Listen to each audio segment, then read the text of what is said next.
So if you don't have a densitometer, you could do it that way. But this is basically how the video analyzer and those translators in the darkroom work. They're all based on the same 0.3 equals 1 stop, you know. So it's based on the same theory.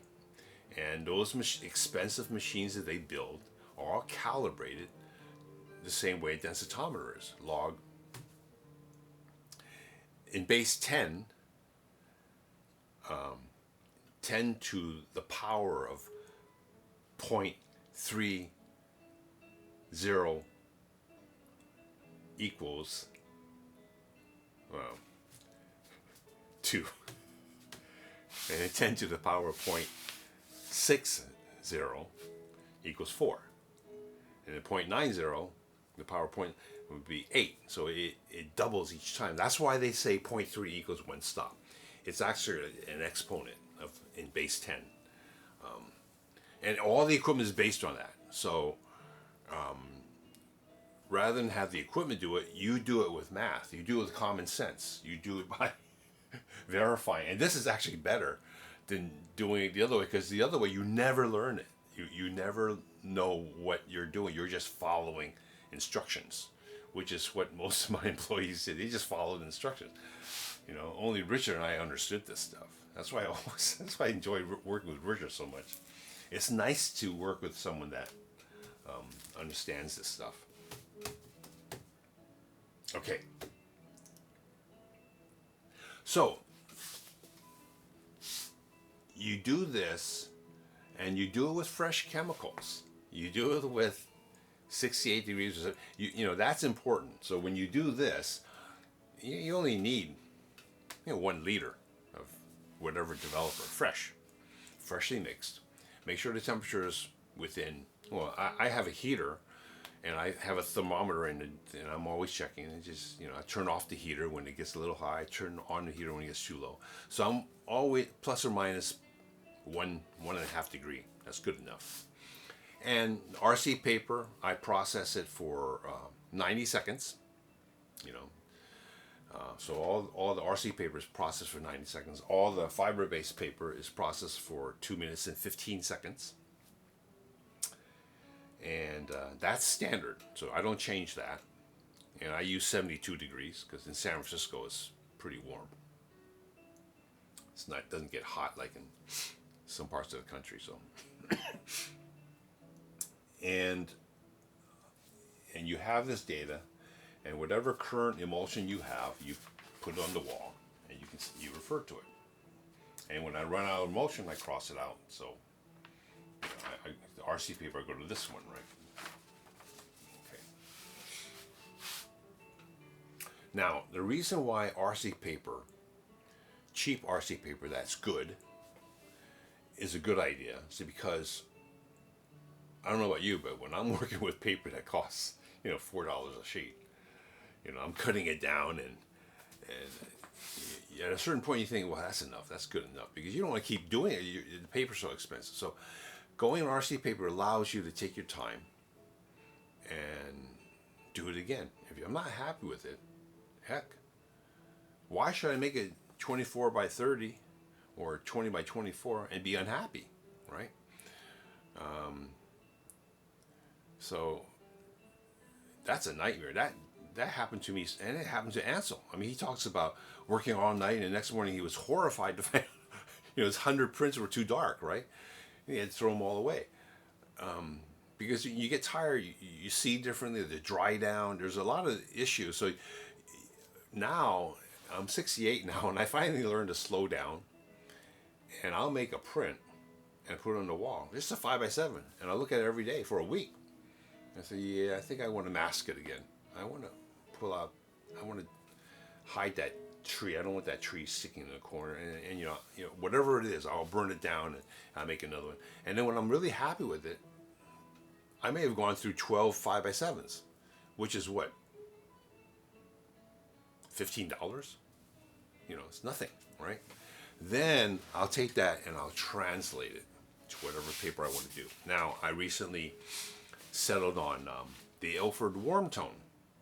I also bought some Oriental warm tone and some Foma warm tone, and they're all good papers, but the Oriental and the Foma tones very quickly, and before you know it, the black starts to get red. The Ilford takes a while, so I'm going to settle on the Ilford. Closest thing I found to the Agfa Portruga. So now I got another paper that I can translate to, and because there's certain images that I do like toned down, toned to a slight brown. You know, I don't like the green that warm tone papers have. So you have to selenium tone it to get rid of that green. But you don't want to tone it too long. You know. I'll show you. Just because I have this, I'm going to go right back.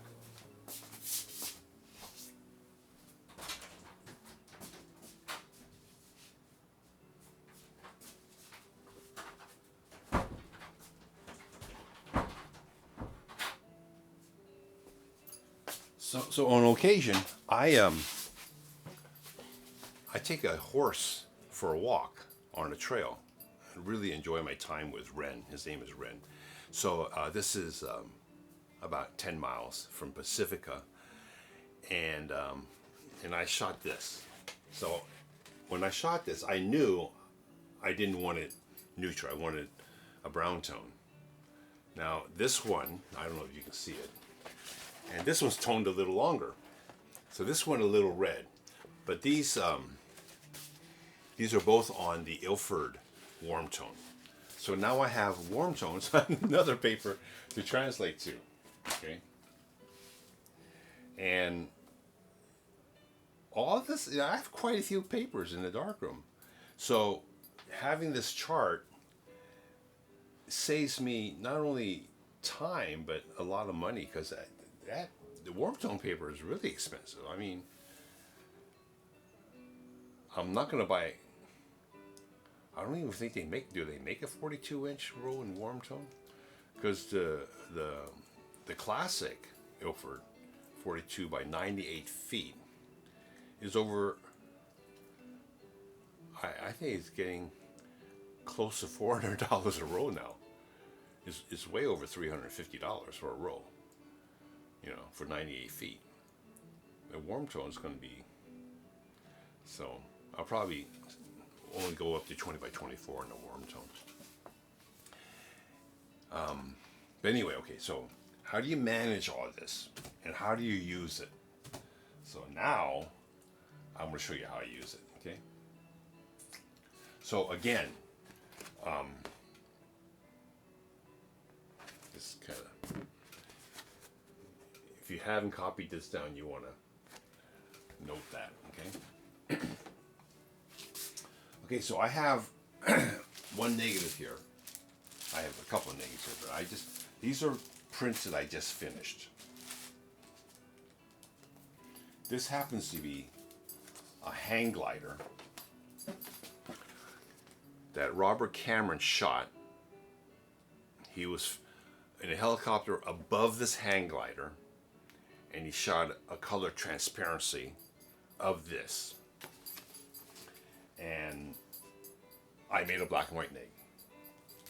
And I made this print, which was the one I said I masked it. So this was kind of my guide print. But I made this, you know, maybe 3 years ago. So after I had the system, I had to go back and do it on one of these papers, and this is on Arista. Okay. So this was done on RC Arista, 0 yellow, 0 magenta, 2.2 at 38 seconds. It says I masked it, and I also toned the negative. I toned the negative in order to get more sparkle from the highlights, because the color image of this is really nice. I'll just show you that if I can find it.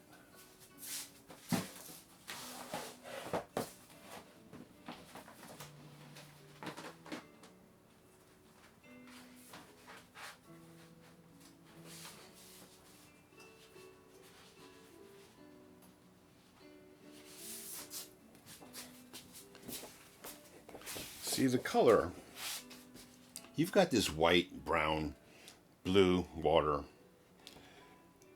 And so you don't, I mean, because color is easy to see and it separates everything, the hang glider pops actually better on this print because it's in color. When I went to black and white, it didn't work at all. I mean, I made this print in numbers, and to be honest with you, I kept masking it, trying to get it better and better and better. And finally, I said, I'm going to tone the negative to try to get the sparkle out, so that I had one more dimension to the black and white print.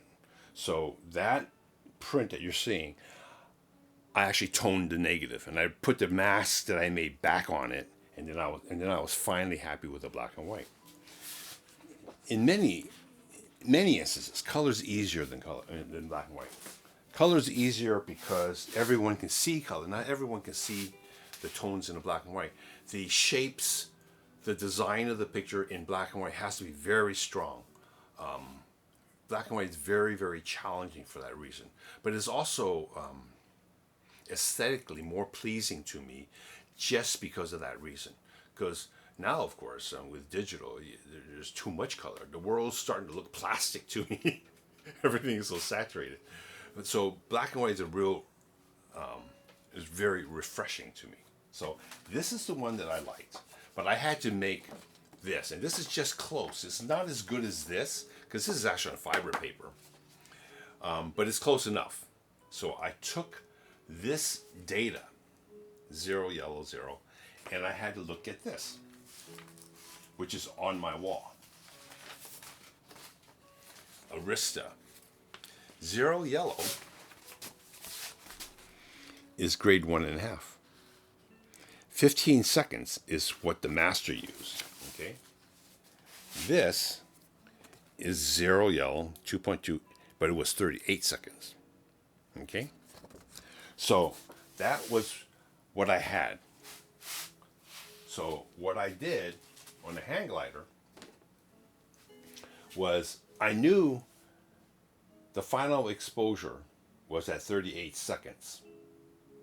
And I knew it was grade 1.5. Okay. Grade 1.5. So I'm going to print on the Ilford. I'm going to make a 12 by 16. Basically, 12 by 16 is my standard now. It's a standard small print. Because 16 by 20, matted 16 by 20s are easy to carry around. So I am going to use 55 yellow, or in this case 60, depending on which emulsion I use. Okay, 55 yellow, and it was 45 seconds. Yeah, both of these 45 seconds. So what I do, and I wrote this out. Okay. What I do, I determined to be on grade 1.5. Final prints to be on Ilford 12 by 16. The master exposure, grade 1.5, was 60 yellow, 2.2 at 45 seconds. The Arista used 0. Okay. The final Arista time was 38 seconds, whereas the master took only 15 seconds. 38 divided by 15. That's what I do. And I come up with a factor of 2.56. That's the difference between the hang glider negative and the master. So I multiply that times the master of the Ilford paper, 45 seconds. Okay? So I came up with 112 seconds. Okay, you can freeze frame it and look at this until it really sinks in. Because this is all I do now. I don't use a spreadsheet. I just put it on the wall and I take my calculator and I just do that. Okay, so 112 seconds with 2.2 is what I need to do in order to print on the Ilford paper. Doesn't matter the size. Okay, larger could be here, larger could be here. I just turn the f-stop and get 2.2. Okay, so here's what I did.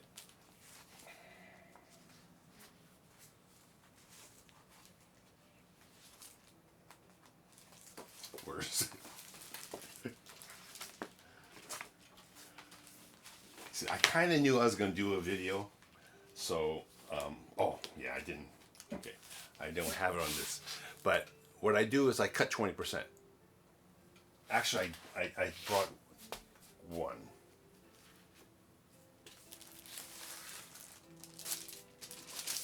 Yeah, this is another negative. This is a cocktail time. So I cut 20% and I make a print. Then I go to the normal, which is 112, and I print this and I cover this and I give another 20%. So instead of having all these strip tests, I zero in around. I make one lighter than the recommended and one darker than the recommended. So I basically make a strip test of only 3 exposures now, because I already know 112 is going to be pretty close. But because, you know, it's a different day, now I'm using, you know, 2.5 gallons of chemicals instead of just 1 liter. And it may not be as fresh. It's good chemicals, but it's not. I may not have mixed it right away. It may be the second day that I'm using this chemistry. I go around and I make, you know, and then and based on that, I rinse it and I put it in the microwave for 3.5 minutes. I dry it and I look at it, because now it's gone darker, because every paper is affected in density by the drying characteristics of the paper. It's called dry down. So it gets a little darker. So based on the microwave print, I then make another one. So I wound up, I don't have the triple on this, but I think I used the lightest one to match this one, and I wound up using 82 seconds and 95 seconds. And again, I microwave and I look at it, and I take my time now, because I'm making 6 prints. One for show. No, the first print is a proof. The first print off is usually, I check my burning and dodging, and so I'm lucky if I make only 6, because I want 5. I want 5 good prints. One for show, and the other 4 are for my kids. I have 4 kids, and this is what I'm leaving them. Whether they want it or not, this is what they're getting after I die. You know, they get a nice set of what I consider master prints. They can do whatever they want with it. So yeah, so I make, you know, I don't have 6 prints that I look at in the morning that are too light or too dark. So another thing I do after I do this is I settle on 82 seconds. That's what I've settled on. And I make 1 print at 82 seconds. And then I cut it. And this side is not toned. This side is toned. So now I have to take this and I have to, well, I put it in ammonia to rinse it for at least a minute. Because if it's not, the fixer's got to be fairly out of the paper. Because if there's still fixer in the paper, the toning will stain. So I have to now put in ammonia. And so now I'm toning it, and then I put them both in the microwave and I dry it, and then now I compare it to this, right? And of course this is, well, this was probably made, I don't know when it was made, but anyway, so now I can see this is, you can kind of see this picked up a little more density than this. Okay, it's negligible, but in some prints it's quite drastic. It's as much as 12% density that I've had to cut in order to accommodate toning. So I always tone now. Okay, see, so now this is done. I say, okay, this looks good. So I take this side and I throw it back in the water so that it doesn't have to dry down. And then I make my print. And I compare each print with this half to make sure that everything, as I burn, because I'm burning and doing this. And here's the final print.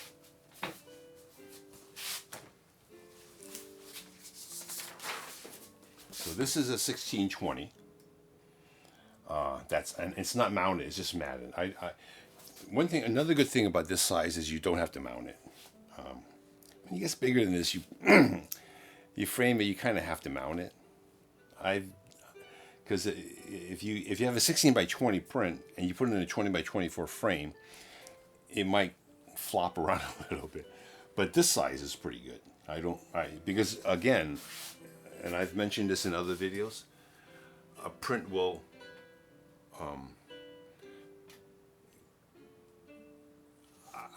I spot these. I'm 1 inch away when I spot all my prints. I'm 1 inch away. It's not uncommon for me to spend an hour spotting a big print. But the spot tone is not a silver image.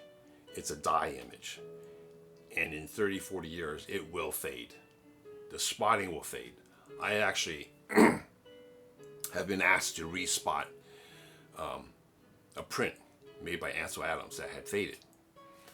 And, so I couldn't wash it again because it was mounted. But if I could wash it again, I could have toned it again. That's why I don't like to mount, because this print can actually be toned again and the blast can be improved after 30, 40 years.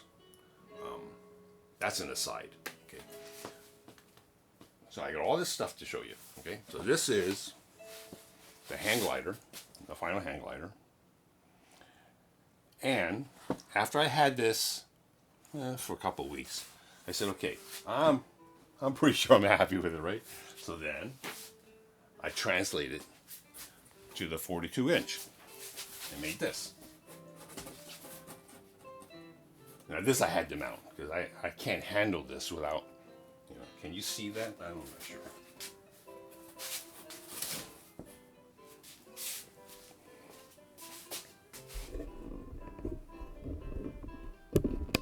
There's got to be a hot spot there. Well, anyway.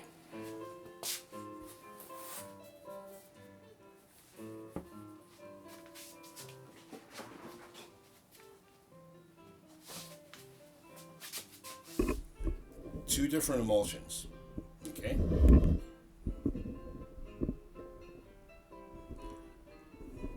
So, when I printed this, I had to tone the test, microwave it, and do all that. When I made this, all I did was re-wet this, compared it to that. And I knew I was going to tone it, and I knew what the dry down was going to be because they're both Ilford paper.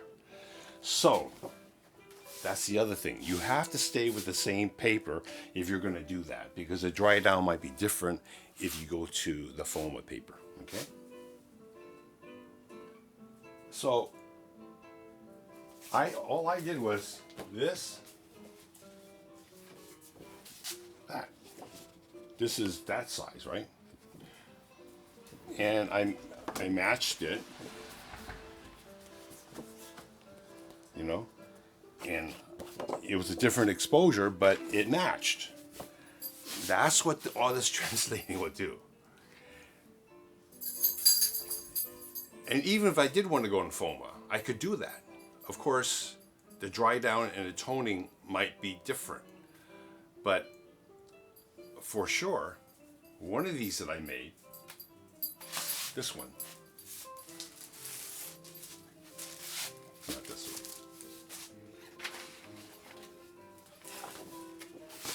this one, I want this on brown tone. So I'm going to redo this, not the big one, because I'm not buying the warm tone paper in that size, but I'm going to redo the 12 by 16 of this image because I want this slightly brown. And now that I've settled on which brown tone paper I'm going to use, I can't wait to do this one. Because the folio's done. Oh, by the way, I chose Robert Cameron is the publisher of the above books.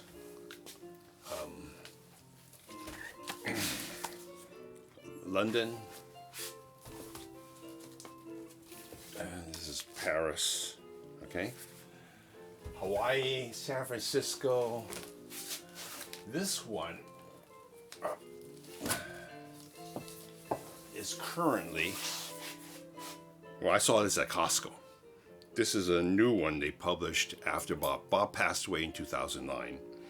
And they published this, I think, a year and a half ago. So Chris Gruner, who's married Bob's granddaughter, took over the publishing business. He gifted me this book. This is my color correction. So they used my file. I gave them my color file, my color correction. I did some color correction for this book, just a couple. Anyway,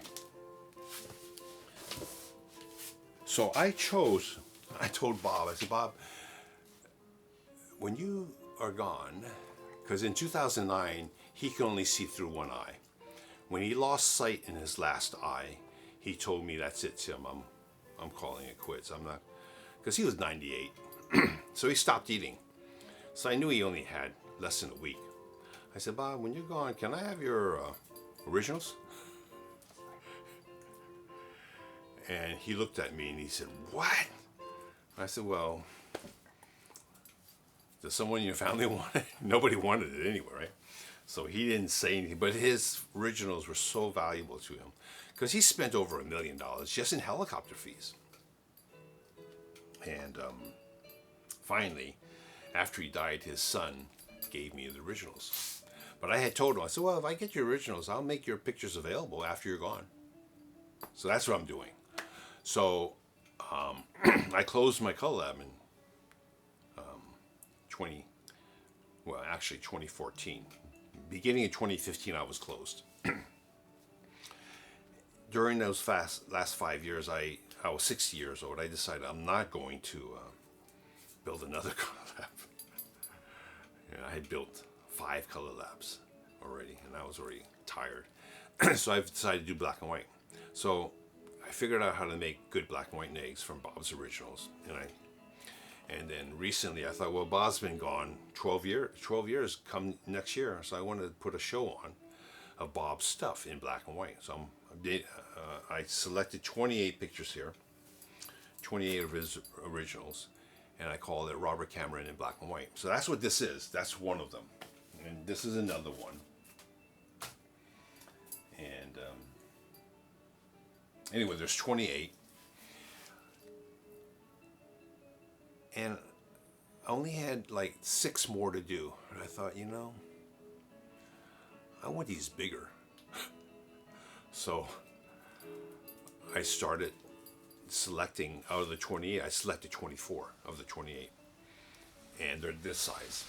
I can't print large. I mean, matter of fact, when I built the black and white darkroom that I knew I would retire with, I made it so that it would do 24 by 30 inch paper.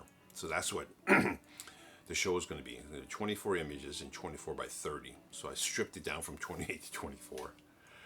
And I have a lot more to print now. But at least the small ones are done. And a friend of mine in Alameda thinks I can get it shown in Alameda. So next year after the pandemic, I'm looking forward to. Of course, these got to be framed. Added and framed. That's a lot of work too. And even though I can frame, I'm not a very good framer. I had other people doing it, but I have the equipment. So I can frame, but they're not very good frames. But they're good enough to put up.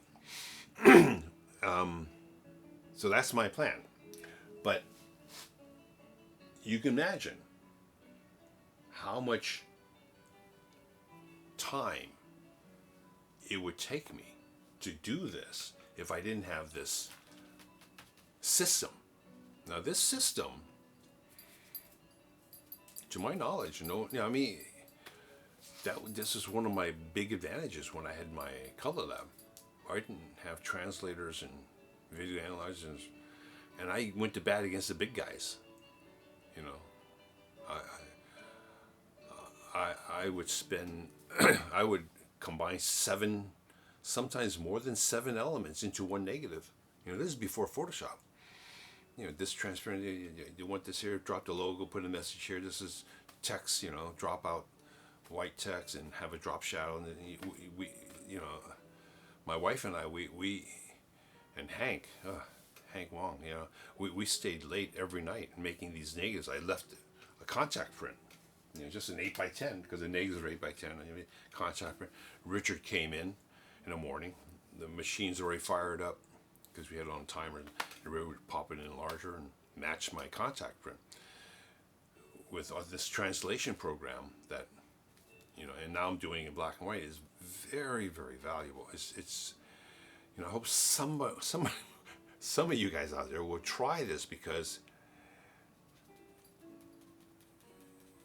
it really works, and you don't need that much equipment. You just need to know what you're doing. The logic is all there.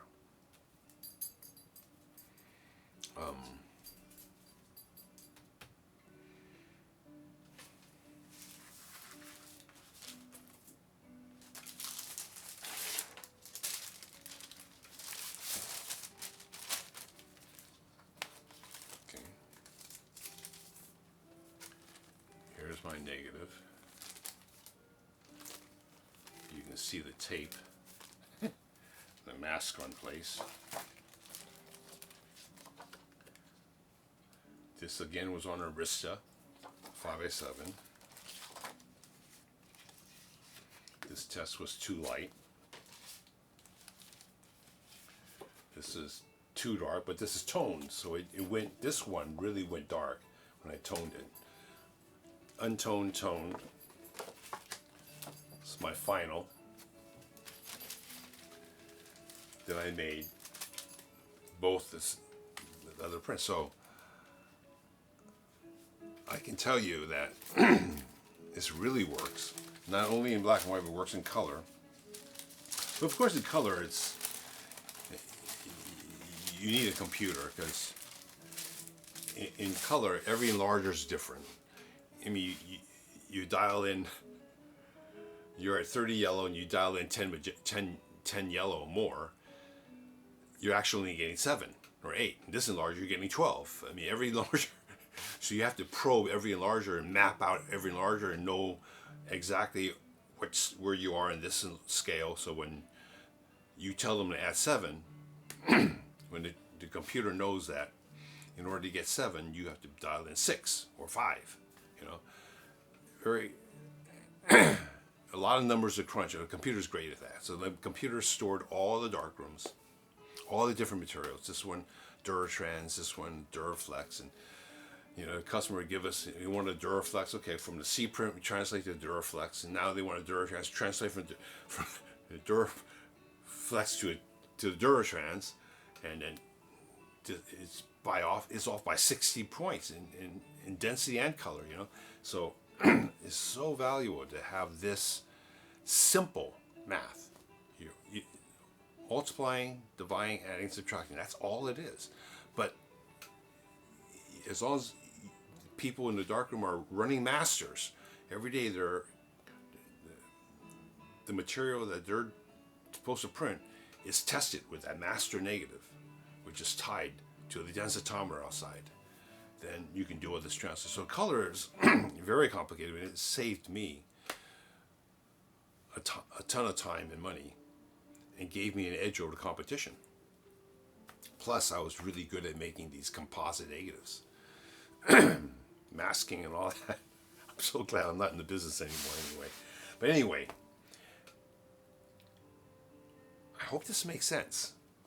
I'm trying to sound enthusiastic because I really believe in this, and I really want to share it with you guys. And if only a couple of you guys do it, I'll be happy, because as far as I know, no one does this. It's never been published. I haven't read any articles on this. No one wrote the translating program that Pat, my brother, wrote. No, there wasn't anything like that out there. You know, our main seller was balancing control strips, which was a no-brainer. I mean, we sold thousands of those. But the really heart of the lab business is this. If you understand this stuff and the densitometer and sensitometry, it makes the job so much more interesting, you know? Okay. I think that's it. I did write an outline. I didn't really follow it, but...